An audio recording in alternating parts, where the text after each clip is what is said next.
అందరికీ ఒక వ్యక్తి దుర్మార్గమైన చర్యల వల్ల అవగాహన లోపం వల్ల ఈ ప్రజాస్వామ్యంలో ఒక్కొక్కసారి ప్రజలిచ్చిన మద్దతు కానీ మ్యాండేట్ మిస్యూజ్ వల్ల జాతికి ఎంత నష్టం జరుగుతుందో ఇది ఒక ఉదాహరణ. ఈరోజు మళ్ళీ కేంద్రంలో ఎన్డీఏ వచ్చింది. మళ్ళా ఇక్కడ ప్రజలు ఒక హిస్టారిక్ మ్యాండేట్ ఇచ్చారు. దీంతో కేంద్రంలో కూడా మనకు పనులు అవకాశం వచ్చింది. వాళ్ళు కూడా, ఎందుకంటే మేము ఎన్డీఏ, బీజేపీ, తెలుగుదేశం, జనసేన ముగ్గురం కలిసి పోటీ చేశాం. ముగ్గురం కలిసి ఈ రాష్ట్రాన్ని మళ్ళీ పునర్నిర్మాణం చేస్తామని, రీకన్స్ట్రక్షన్ చేస్తామని స్పష్టమైన హామీ ఇచ్చాం. ఆ హామీ ఫలితమే ఏదైతే పెండింగ్లో ఉండే ఈ ప్రాజెక్ట్ని చాలా తొందరలో, if you can see timing also, నేను ఫస్ట్ టైం పోయినప్పుడు చాలా స్పష్టంగా ఎక్స్ప్లెయిన్ చేశాను. 2 సార్లు ప్రధానమంత్రిని కలిశాను, 2 సార్లు వాటర్ రిసోర్స్ మినిస్టర్ని కలిశాను, 3 సార్లు నేను ఫైనాన్స్ మినిస్టర్ని కలిశాను. మొత్తం ఎక్స్ప్లెయిన్ చేశాను. మంత్రులు వెళ్ళారు, మా డిపార్ట్మెంట్ వెళ్ళారు, అందరూ కలిసి మాట్లాడారు. దాని పర్యవసానం ఈరోజు మళ్ళీ పోలవరాన్ని ట్రాక్లో పెట్టగలిగాం. ఇప్పుడు ఒక ఆశ, ఇది పూర్తవుతుందని ఒక నమ్మకం రావడం జరిగింది. మళ్ళీ పోలవరం ఈ రాష్ట్రానికి జీవనాడి, దీనికి మళ్ళీ జీవాన్ని పోసాం. ఇలాంటి ఒక చరిత్రాత్మకమైన నిర్ణయం తీసుకున్నటువంటి కేంద్రాన్ని అభినందిస్తున్నా. It will go a long way for the Telugu community and people of Andhra Pradesh particularly. దానికి వారికి కూడా ధన్యవాదాలు తెలియజేస్తూ, అదే సమయంలో ఈరోజు దేశంలోని 12 ప్రాంతాల్లో పారిశ్రామిక కారిడార్లు ఏర్పాటు చేస్తున్నారు. మన దగ్గర 3 కారిడార్లు వచ్చాయి.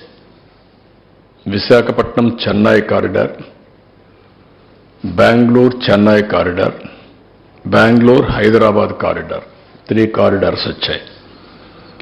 కేంద్ర ప్రభుత్వం 28,602 కోట్ల రూపాయలు ఈ కారిడార్లో ఖర్చు పెట్టడానికి 12 ప్లేసెస్లో డబ్బులు అలొకేట్ చేశారు, ముందుకు వచ్చారు.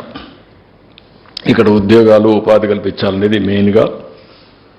అదే మరి ఎలక్ట్రిక్ వాహనాలు కానీ, లేకపోతే హార్డ్వేర్, ఎలక్ట్రానిక్స్ ఇవన్నీ చేయడం కోసం ముందుకు వచ్చారు. మళ్ళీ ఇక్కడ 2 కారిడార్లు, 3 కారిడార్లు మనకు వస్తున్నాయి. ఒకటి కడపలో కొప్పర్తి, ఇది 2,596 ఎకరాల్లో కొప్పర్తి పారిశ్రామిక హబ్ వస్తుంది. దీనికి 2,137 కోట్ల రూపాయలు మనం ఖర్చు పెడుతున్నాం. 54,000 మందికి ఎంప్లాయ్మెంట్ వస్తుంది.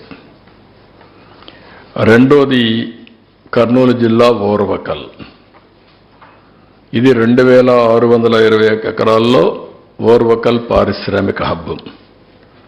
దీని మీద 2,786 కోట్ల రూపాయలు ఇన్ఫ్రాస్ట్రక్చర్, మౌలిక సదుపాయాలకు ఖర్చు పెడుతున్నాం.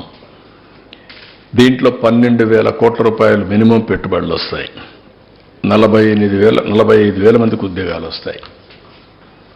అదే మరికి ఇప్పటికే కృష్ణాపట్నం, అక్కడ కూడా ఒక నోడ్కి, హబ్కి అనుమతిచ్చారు. 18,000 కోట్లు మనం ఖర్చు పెడతాం. అది కూడా అక్కడే కృష్ణపట్నం పోర్ట్ ఉంది, దానికి కూడా ఇంపాక్ట్ ఉంటుంది. నక్కపల్లి ఇంకొక పక్కన ఫార్మా హబ్ వస్తుంది, అది కూడా టెండర్లు పిలుస్తున్నాం. ఈ విధంగా ఇప్పటికి 4 హబ్బులు వచ్చి 3 కారిడార్లో ఈ ప్రాజెక్టులన్నీ వస్తాయి. ఇది ఒక చరిత్ర.